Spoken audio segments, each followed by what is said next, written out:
reconstruct mode if we do not build resilience into our infrastructure. So the expense of a constant construct, reconstruct is one that frankly no country can afford. So you have a human compelling case, you have an economic compelling case, and you have a systemic case that we don't usually talk about. And that is because we know that we are going to be getting more of these effects, we cannot let ourselves get to a scenario in which we are systemically uninsurable. If we, and you know, of the disasters that struck us over the past few months, not more than 1/2 was covered by insurance today.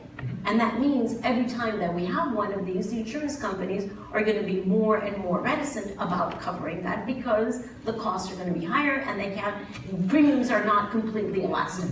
So we cannot, investing into the resilience of infrastructure is both for the human and for the economic, and above all, to keep ourselves within the scenario of being able to have insurance systems that will be able to cover this. So for all three reasons, absolutely urgent.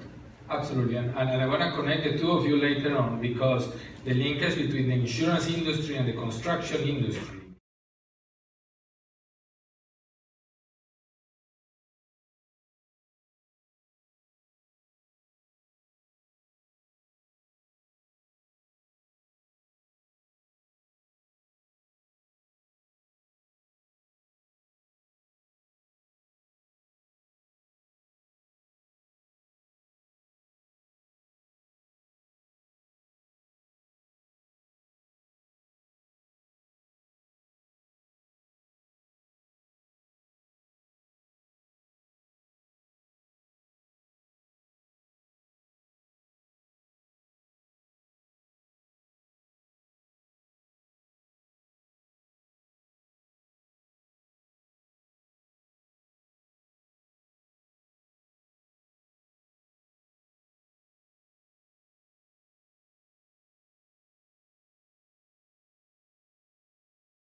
First, why did it become important? Because it affects a huge number of people.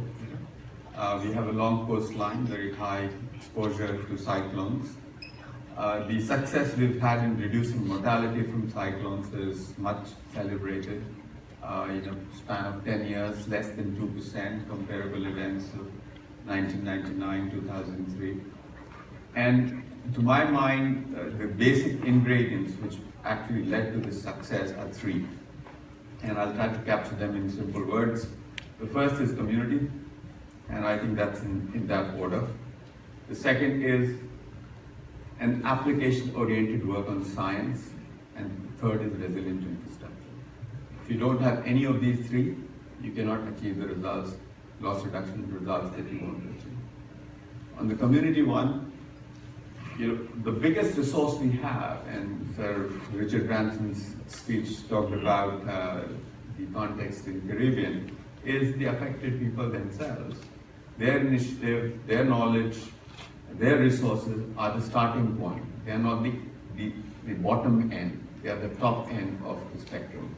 So whatever work we did on cyclones, whether it was building multi-purpose cyclone shelters, connecting roads, early warning systems, community was at the center of it. They are not a subject of our intervention, they are the drivers of the intervention. The second is application-oriented science. So the progress we've made in providing good forecasts, early warning, actionable, I think it has more than paid for itself. The investment we made in science, which is really application-oriented. So on a coastline, if you reduce the sort of window of uncertainty for landfall by 20%, the number of people you need to evacuate goes down dramatically, and hence it saves cost. It's much easier as well.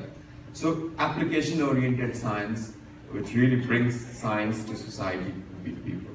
The third is resilient infrastructure. You can have cyclone shelters, you can have early warning systems, but if there isn't resilient infrastructure that people can use to get from where they live to the shelter, it's not going to work. And the notion of resilient infrastructure needs to be extended to include other utilities as well. How do you lay your electricity lines so that it is resilient to cyclones? How do you do telecom networks? So a comprehensive work on all of these three through our National Cyclone Risk Mitigation Program led to this reduction in mortality.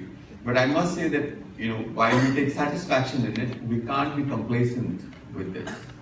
We have to keep at it. We've done a good job of saving lives. We have to do a much better job of saving livelihoods. And that really requires working across multiple infrastructure sectors. And the kind of investment we are going to look at in India is just enormous. We are looking at $120 billion every year. Our power sector, the energy production, electricity production in 10 years is going to double. We will have roads, road network, highways, 1.5 times of what we have now in 10 years, which means 10,000 kilometers of new roads. The metro networks, many cities are building metros. It will be 6 times of what it is right now in a very short period of time. Same is the story in aviation, the same is the story in shipping. Now, if you build 10,000 kilometers of roads, not only does it have to be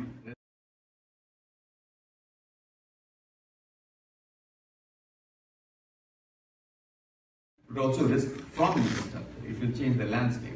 So it's a very complex thing, and this is something we would like to work with other countries as well, to see how do we address this? How do we address uncertainties associated with future risks as well? And I think that the word uncertainty becomes really important to this process, because not only is it difficult to think through and bring the science to understand the change of resilience by building infrastructure, but once the models to understand downscaling of climate change impact becomes complicated into this process. So that also.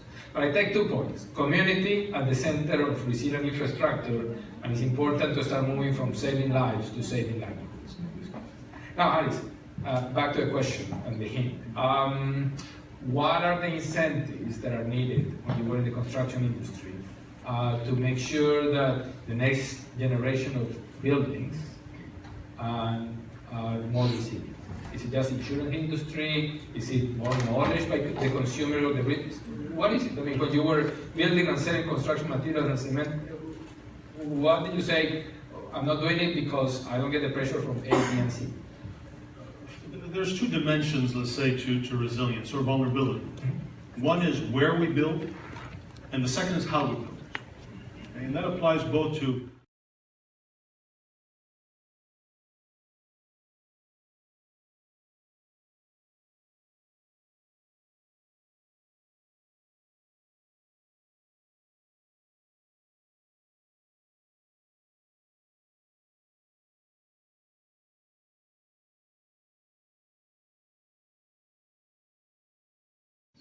and what's the result? We have disaster. The problem today in most urbanization is land. Most cities initially occupied the safer part of that location, the hills. Most of the ancient cities were built on hills.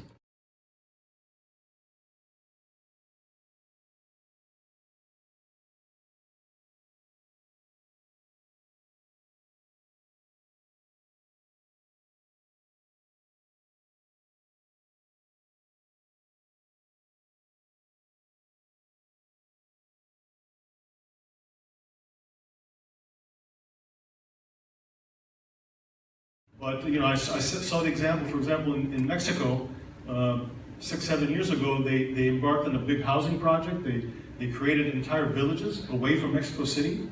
The problem is they didn't think of all the infrastructure that is needed to bring jobs there, to bring the people into the center and back, to create a real community. And most of those developments are mostly unoccupied. So picking the right locations and then investing infrastructure in those locations. I would recommend to the World Bank and any government agency, do not put infrastructure in bad locations. You're actually doing more harm than good. Building a good bridge to a barrier, flood-prone island and encouraging development there is going to create risk and is a future disaster. So that is one thing that has to stop. So part of the role of government is planning the land, making good land available. Now there, I've been in discussions with environmental groups. They say, okay, you can't build here because it's a floodplain. You can't build there, there's a forest.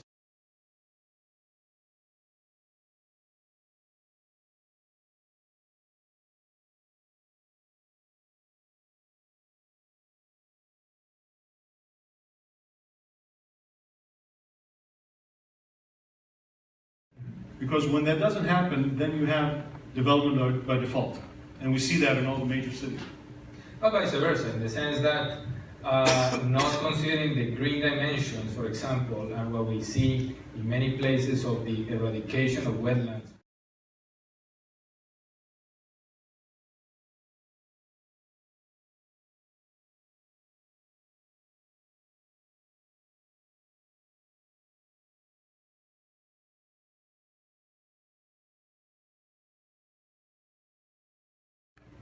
Well, You don't have to answer that. I think our ancestors already knew the answer thousands of years ago.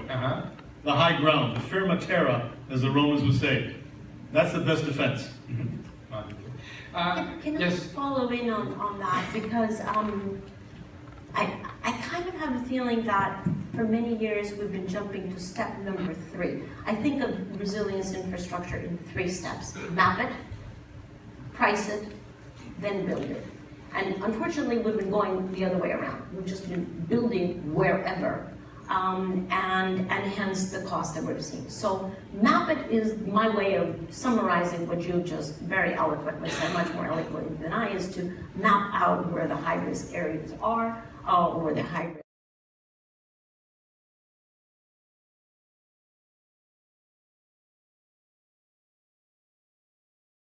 So that's number 1.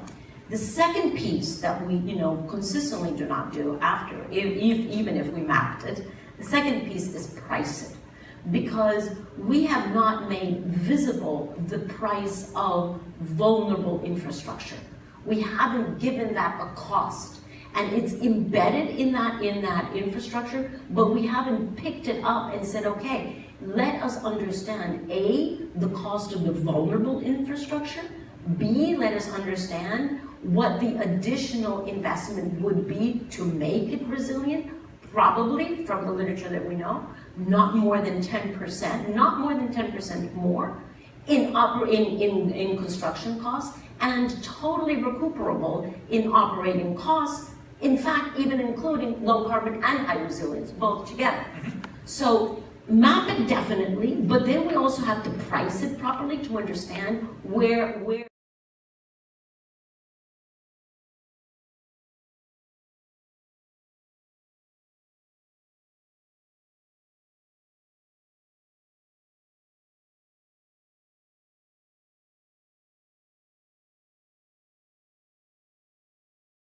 is it does us absolutely no good in the big scheme to build infrastructure that is resilient to impacts if that infrastructure is contributing to the problem in the beginning, the problem of higher emissions. So the infrastructure that we build, and 60% of the infrastructure that we're going to need, is still not built. Huge opportunity to be infrastructure that is both high resilience and low carbon, because otherwise we are contributing to the origin of the problem.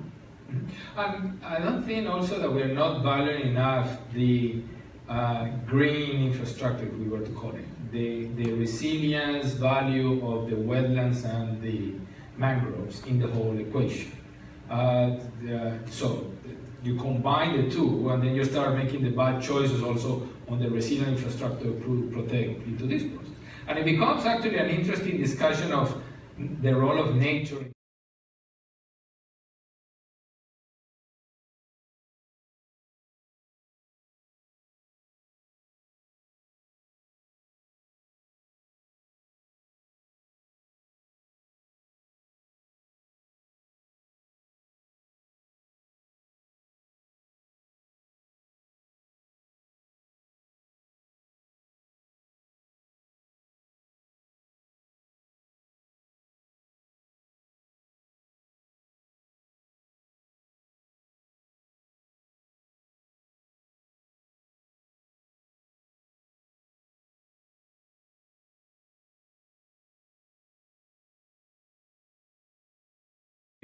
Look, yes, it may be a little bit more expensive to build resilient infrastructure, but it's the right thing to do.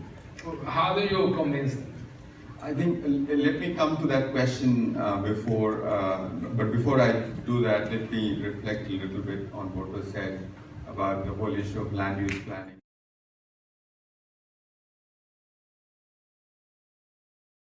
I think in some context, the choices are very limited, and trade-offs have to be made. I just want to sort of give you examples from recent floods. In just one state in India, in the floods, 17 million people were affected. That's more than the population of 121 countries in the world. So that means in two.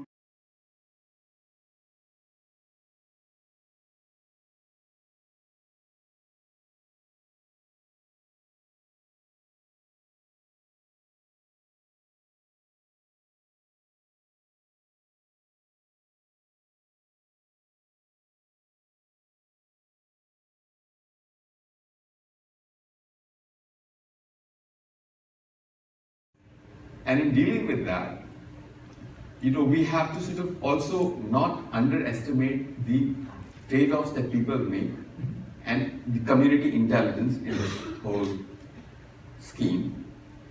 You mentioned the hazards, the wind and the water, but these are not just hazards, they're also resources. In a good year, they are a resource. In a bad year, they're a hazard.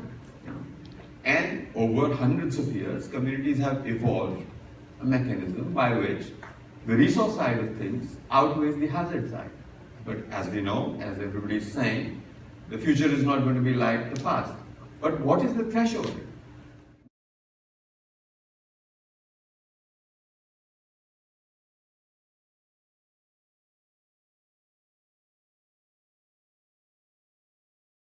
How do we assign values to uncertainties? And once we know that we have reached a threshold, what do we do about it?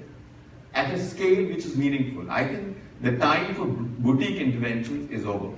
If we can't do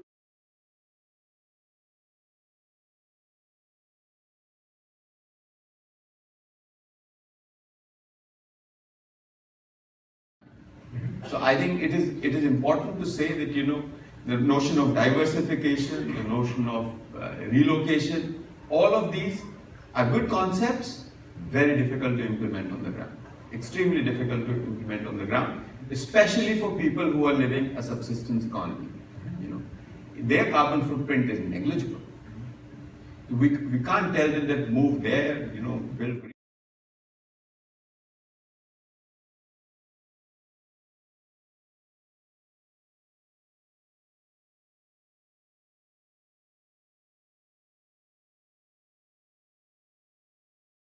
Make infrastructure resilient. I think the acceptance is there, because if you do a good cost-benefit analysis for infrastructure and look at it not at the upfront cost, the case has to be made over a life cycle. Because it's not just the damage to infrastructure; it's also its disrupted operation and the flow impacts that it.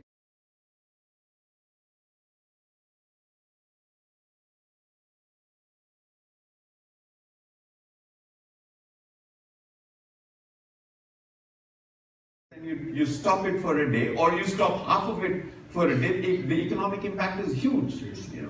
So we really have to make this case of life cycle, cost and benefit, not just the upfront cost of the infrastructure. Once you make that argument, the case is made, and I don't think we have to make the case. I think the issue of what needs to be done is more or less clear. But how it is to be done, how do you do risk analytics at a scale to address the policymakers' questions? How do you build standards? How do you regulate professions that are involved in construction of infrastructure? How do you incentivize financing of infrastructure so that it nudges, that's the flavor now, people in the direction of resilience? How do you have predictable mechanisms for recovery of infrastructure, not just from big disasters?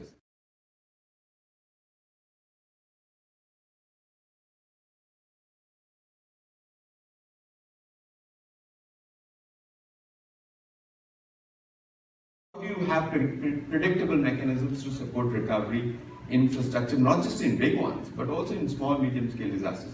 So I think the conversation we need to have now is, how do we do it? How is more difficult than the what? On the what, case is settled.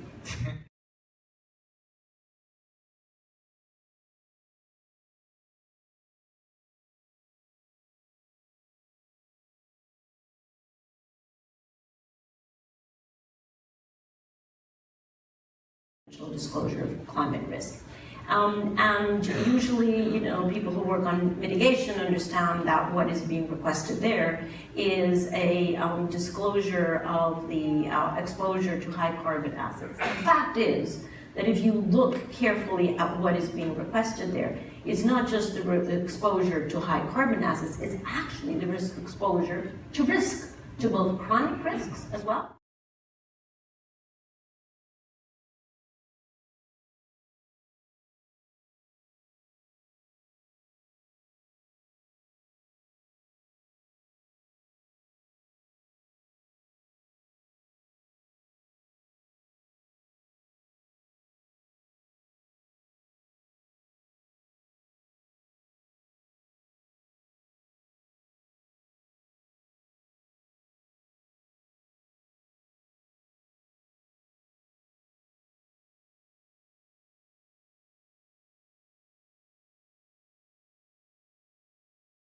To the life cycle cost, it would pull that value into the present, and then you could make, from an investor point of view, a better decision.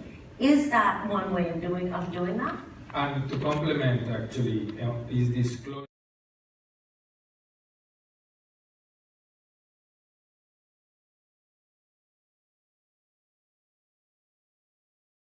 Excellent discussion, by the way. I mean, the comments on pricing, the magnitude of the problem that we have, and now this topic of disclosure.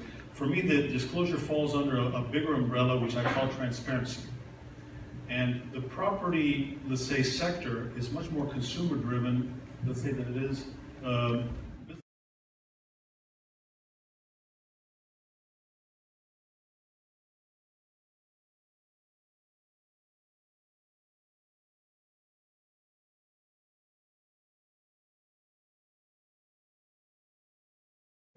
okay, and I see that in many countries. They're not willing to tell their people, you are at serious risk here, or this house has flooded X times in the past. I mean, we could not get FEMA in the US to disclose the flood history.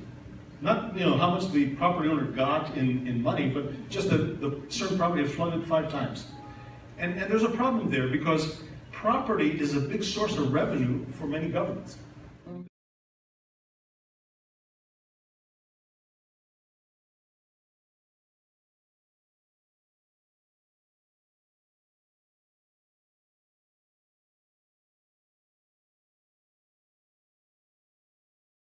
That, and it's driven us down the wrong path, this kind of, indirect. So to me, transparency is a big topic, and we need more of it. I think it's coming. I believe that information technology, the existence of smartphones that we have today, I believe that, not too far in the future, we will be able to see house X is riskier than house Y, or location X is riskier than location Y.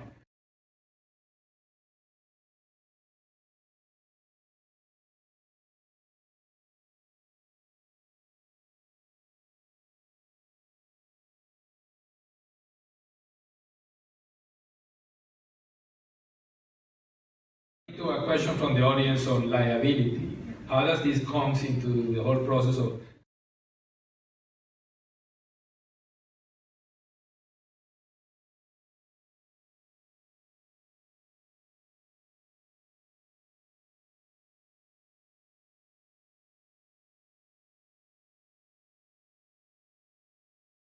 disclosure and nudging? Yes, I think that would be desirable if infrastructure developers disclose the kind of risk they have. But at the same time, I wonder whether the whole notion of putting risk information out there is something that we can leave.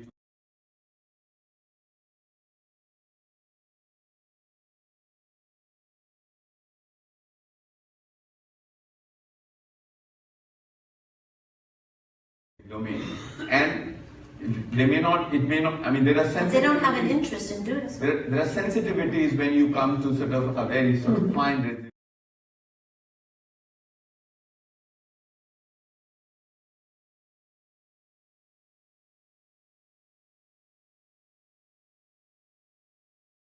We are doing similar work for floods and similar work for other hazards. But it takes time. And also, which are the agencies of the government which will actually bring about integration across different kinds of hazard information. You know, right now we really, I mean, a lot of hazard information is produced in silos. You know, the analytics to bring it all together, combine it with multiple hazards, vulnerability exposure, and come up with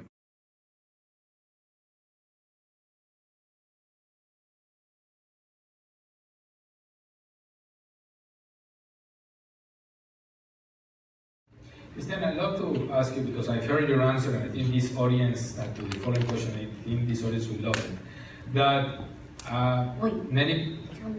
No, I'm going to ask you a question, because I have heard your answer, and this heard my audience will love answer, it. okay, I hope I remember. This dichotomy between mitigation and adaptation and different camps, then we're going to lose attention and action on mitigation. And you heard this argument before. Yeah. What would you say to?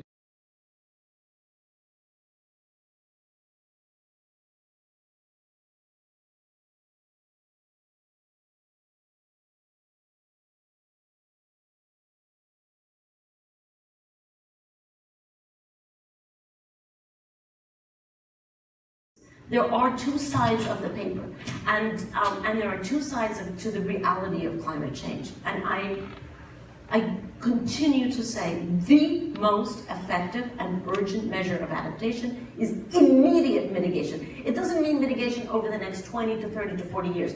Frankly, that's not going to help. It's immediate mitigation right now. Because if we do not do immediate mitigation, if we do not get the world to be able to begin to descend the emissions by 2020, we're going to move the world beyond any chance of staying under 1.5 scenario. We will seriously endanger 2 degrees, and once we seriously endanger 2 degrees, then we're really in what the insurance companies call systemically uninsured.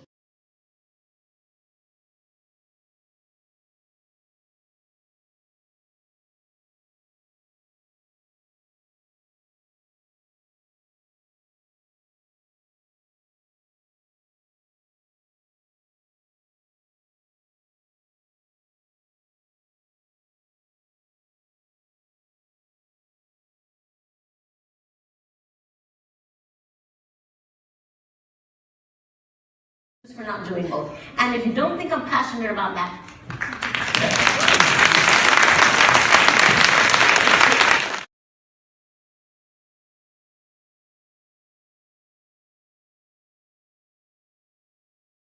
You know, I like to tell the environmental community that the pathway toward mitigation has to go through resilience. In other words, the built environment is a huge energy consumer, just creating it.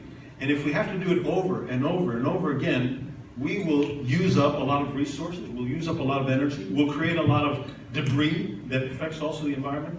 So resilience has to be one of the pathways to achieving that, and has to become, you know, kind of a part of this grand strategy. Absolutely. I'm hoping to you know, get that, you know.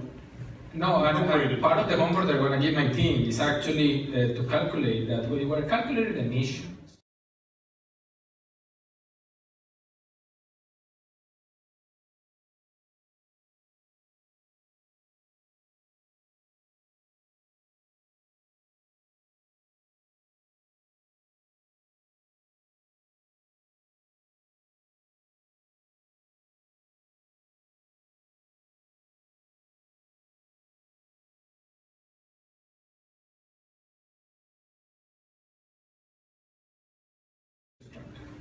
Let's start with you.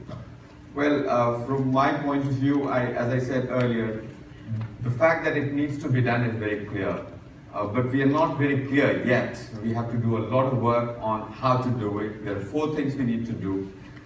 First, good application, good risk metrics of sustainability. Second, really looking at how do we do standards, regulate professions, how much regulation is too much regulation, how much regulation is necessary regulation, how do we work with build capacity, because enforcement without the notion of capacity is meaningless. You know, we have to have capacity to actually enforce.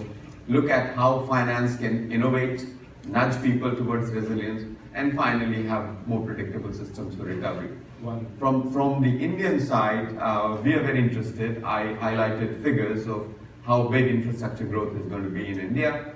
So we would like to work with countries, have a coalition. We're working with the multilateral development banks and a number of countries in developing that so that we can work together and generate solutions which will build resilience in the years to come. Kamal, counter us. Aris, final thought. What do you want the audience to walk out of this room in this part of culture? Yeah, I think the reality is we're in a serious problem, and we're in a systemic problem. And part of that problem has to do with some concepts that have been incorporated in the way we decide that are affecting the outcome. For example, this whole concept of affordability. And everyone likes to talk about affordable infrastructure, affordable housing, affordable this, affordable that. But unfortunately, we've kind of distorted that to say we'll achieve affordability by keeping standards low. Okay, and we actually pay a huge social price for that. We need to have economic price. Yes. Both. We need to make resilience affordable. And we can do that by raising the standards and challenging ourselves through innovation, through going down the cost curves, through changing the incentives to really become affordable at a much higher level than we are today. Because we are building everything below the hazards. We know that. It's not a secret. Francis, affordable resilience for the next dialogue. We have it there. Christiana, final thoughts. Well, at the risk of introducing one more issue that we haven't talked about, and that is, where's the financing for all of this going to come from? Because it's not going to be public financing, right? Most of it is going to be private. And just the daunting thought that we have currently after the global financial crisis, we have accumulated about $100 trillion that are sitting under mattresses and pillows and, waiting to be allocated. Only 1.6% of that is into infrastructure. Why? Because most of the banks actually are under a mandate to keep most of their capital, 90% of their capital, with a 30% liquidity requirement. Well, that completely kills out any financing for infrastructure. So that is another systemic issue that we really have to look at. Is that really what we want to do? Or are we actually going to change the mandate to those financial institutions so that they can invest long-term into infrastructure, which is what many of them want to do, but they're not, through the regulation, they're not being allowed to do that. Precisely, and for those of you interested in the topic, we have a panel on maximizing financial development to tackle that precise question. Good. And we need to bring resilience to the conversation. With that, let me please join me in thanking the panel for a wonderful conversation.